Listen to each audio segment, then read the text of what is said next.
साथियों, आप सभी को मान्यवर साहब श्री कांशीराम जी की जयंती की बहुत बहुत शुभकामनाएं। साथियों, मान्यवर जी के दिए राजनीतिक ताकत के जरिए हमारे देश में जो राजनीतिक बदलाव आए हैं, उसके नतीजों को आप सभी लोग अच्छे से जानते हैं। हजारों वर्षों से चली आ रही सत्ता शासन की व्यवस्था में नीचे से ऊपर की तरफ बदलाव करने वाले साहब के राजनीतिक विचार आज के राजनीतिक हालात में बेहद जरूरी है। जब देश की सत्ता केवल दो दलों के बीच बांटने की कोशिश की जा रही है, तो मान्यवर जी के विचारों पर चलने वाले हम सभी अनुयायियों के लिए बहुत जरूरी है कि हम बहुत मजबूती से हम बहुजन समाज के मूल्य सिद्धांतों के साथ खड़े रहें। मैं आप सभी से निवेदन करूंगा कि अक्टूबर 2000 में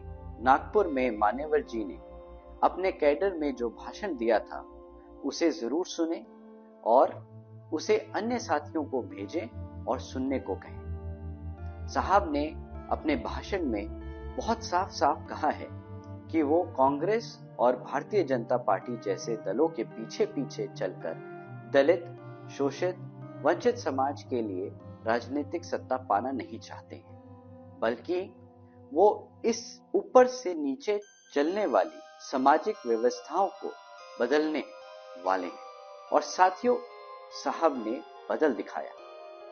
जब 1995 में आदरणीय बहन जी के नेतृत्व में बीएसपी की पहली बार सरकार बनी, तब बहन जी ने अपने कार्यकाल में 50% अनुसूचित जातियों की आबादी वाले 11,524 अंबेडकर गांवों का निर्माण किया, 4 यूनिवर्सिटीज का निर्माण किया और अनुसूचित समाज से आने वाले भूमिहीन साथियों को 7 लाख एकड़ जमीन बांटी।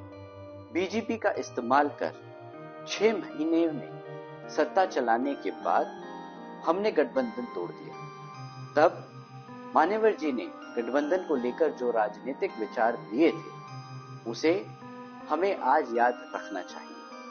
उन्होंने कहा था कि किसी भी गठबंधन को लेकर क्या करना है, ये लगातार सत्ता में रहे कुछ लोग तय नहीं करेंगे, बल्कि जो कभी सत्ता में नहीं रहे, अब वो अपनी शर्तें खुद तय करेंगे। साथियों, हम बाबा साहब डॉक्टर भीमराव अंबेडकर जी के मिशन पर निकले और मान्यवर साहब श्री कांशीराम जी ने शासक बनने की जो राह दिखाई है, उसकी पहली शर्त ये है कि बीएसपी क्या करेगी, वो अब बीएसपी खुद तय करेगी, सत्ता का सुख भोगने वाली पार्टियां नहीं। साथियों, बीएसपी के संस्थापक मान्यवर साहब श्री कांशीराम जी और आदरणीय बहन कुमारी मायावती जी ने देश में जो सामाजिक और राजनीतिक बदलाव लाए हैं, उसे किसी भी कीमत पर कमजोर नहीं होने देना है। बीएसपी के सभी युवा साथियों की ये जिम्मेदारी है कि हम